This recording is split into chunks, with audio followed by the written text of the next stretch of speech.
It's not much room here, but no worries. So the reason why I'm in the attic is that I'm gonna insulate this attic or ceiling basically, and yeah, that's what I'm going to do next. So background information. So this is an old house. It's a private house. It was built in probably end of 50s, and quite common insulation back then was sawdust mixed with lime. So this is what you can see here. So this is sawdust, and there are these lime particles in it as well. So the thickness of this layer is not that much. It's maybe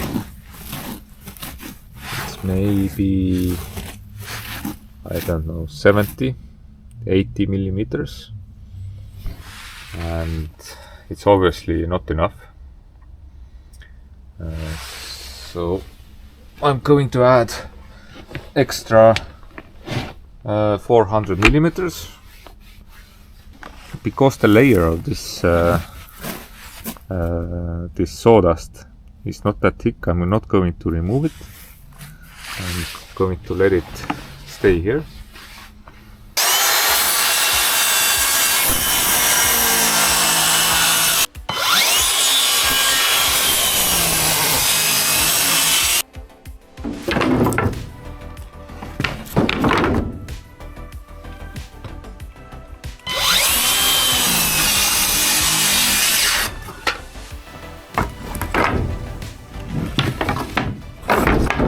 So everything has to be done through this attic door.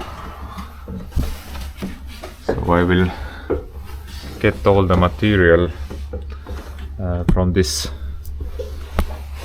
opening. So because there's not much room here, I'm gonna do all the cutting outside, or let's say most of the cutting outside.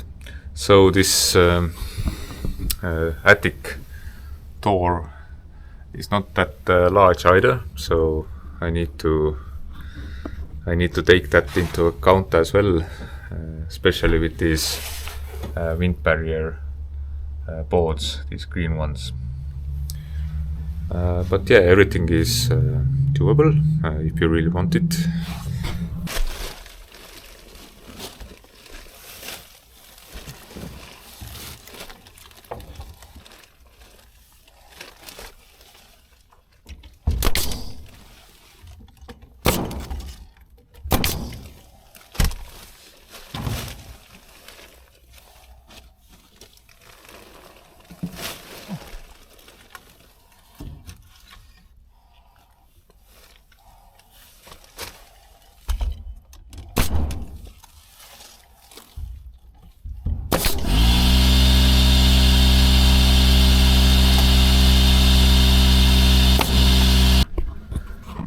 So basically, I'm gonna add insulation on top of this old material, and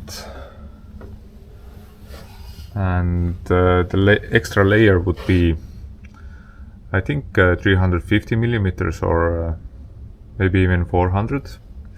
So it's gonna be somewhere up here, and as you can see here, there's an air cap. In order to keep this roof ventilation,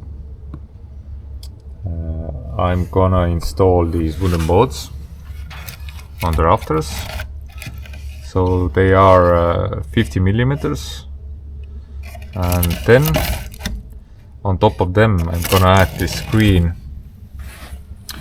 stuff. I will move the light. So this is actually wind barrier. So I'm gonna install these boards on top of these wooden boards, and so it will form like a protective layer in between the additional insulation, and I still keep the roof ventilation.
So I made this most difficult part here. So it's this corner, and especially those small pieces down there.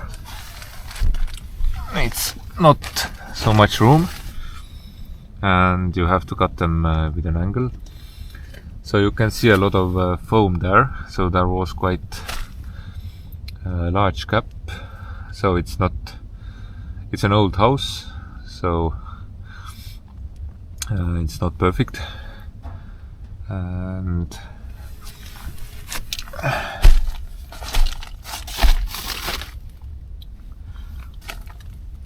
but yeah, I managed to add this wind barrier. So at the moment here, below this wind barrier, I can't feel any air movement. But in here, if you come here on the top, you can see this gap here. So it's 50 millimeters, and you can really feel like how the air is moving. So this is exactly what I wanted. So no air coming into the insulation or blowing it away. And here I still have proper ventilation. And for attaching these wind barrier boards, I used my air gun. So it's actually, it contains staples. I will show you in a minute. So basically they are like U-shape staples, and they work well.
So I finished preparation work for insulation. As you can see here, I'm standing on a ladder, and it's the only way to go up on the roof. So you can see a hatch there. So the chimney sweeper goes up there, and that's why I did this a bit lower like passage, so it's easier for the chimney sweeper to go up there. Otherwise it would be that high, and it would be quite small distance to crawl there. So yeah, and here you can see like a box around the chimney. So I did it to protect it from the insulation. So the new insulation will be from old newspaper. Although it's not flammable, it's still required to add this quite thick and heavy rock wool around the chimney. And yeah, that's what I did. So this is now insulated. One other thing to mention are these this structure, and it goes all around the chimney basically. And this is for the future. Maybe it's necessary to inspect the roof, or more important, to inspect the chimney. So it's now possible to move around the chimney, and if necessary add boards in here, because when the insulation is on the spot, it's quite difficult to add this structure.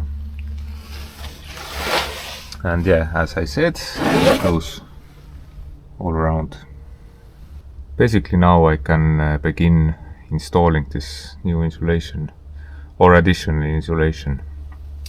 And most importantly, the roof has the ventilation, so you can see outside from here, and I can really feel it, like it's there's quite a lot of air movement